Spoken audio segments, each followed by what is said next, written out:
Hi everyone, we hope you're having a great summer holiday and getting outside lots. We've got a fun craft activity for you to try which involves blowing lots of bubbles, so it should be fun. Here's what we've made, blowing coloured bubbles. The idea is for it to look like flowers, which hopefully you'll agree it does. If you look at a flower like this one here, it's quite amazing the detail that you see in it, and God's creation is truly amazing. He gave us flowers to bring beauty to us on earth, and all the plants and trees and all the grass and everything around us. So this activity is to celebrate God's creation. So here's what you're going to need to make this picture. First of all, you're going to need washing up liquid, and you're going to need food colouring and card. Whoops, oh, there goes the food colouring. And you're going to need some colouring pens or pencils, scissors, a glue stick, and a shallow bowl to put the washing up liquid mixture in. So first of all, you're also going to need a plastic bottle as well, like something like this. So what you need to do is first of all get an adult to chop the top off the bottle. So I've already started to go through it with a knife like this. This is definitely something for an adult to do. I'm just going to get through the rest of it if I can. If I can. There it goes. So the bit of the bottle you need is the top bit. And then you need to put an old sock over the top.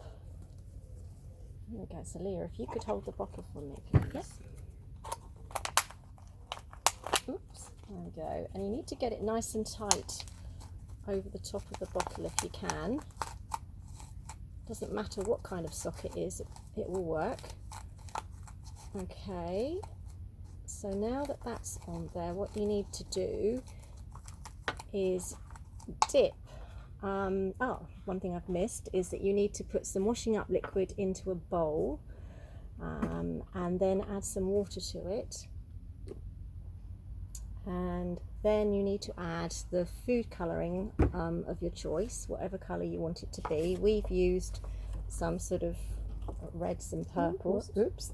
But you can use whatever you like.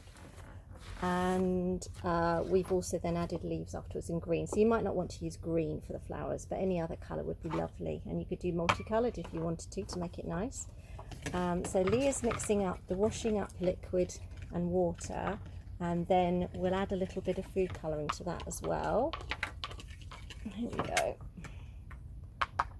Let's add a dollop of food colouring. Leah's going to mix that in. There we go. Just move that one out of the way. That's very purple. That's good. So the next step is to actually dip the sock into the food colouring. Oops, let's pull that down. And then what Leah's going to do is then blow through the end of the bottle, and it should make some bubbles. There we go. And the first bubbles that come out have got plenty of colour in them. So now we're going to dip the bubbles onto the paper like that. That's perfect, Leah. And as you can see, it sort of makes a pattern on there.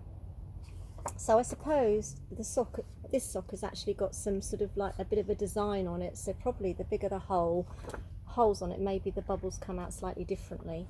But whatever, it's going to look lovely, I'm sure. So you can continue doing that. Leah's actually got another colour she's already made up over here.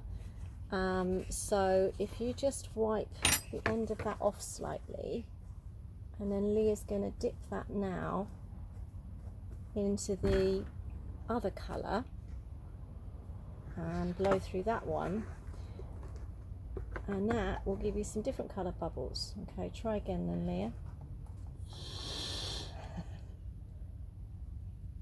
No, I think it's the same. I think probably what we should have done is probably clean the sock off maybe a bit more, wash the sock off. That's probably proof. I think maybe we did do that the first time. So maybe the best thing between colours is to actually wash the sock off a little bit more before you then do it again.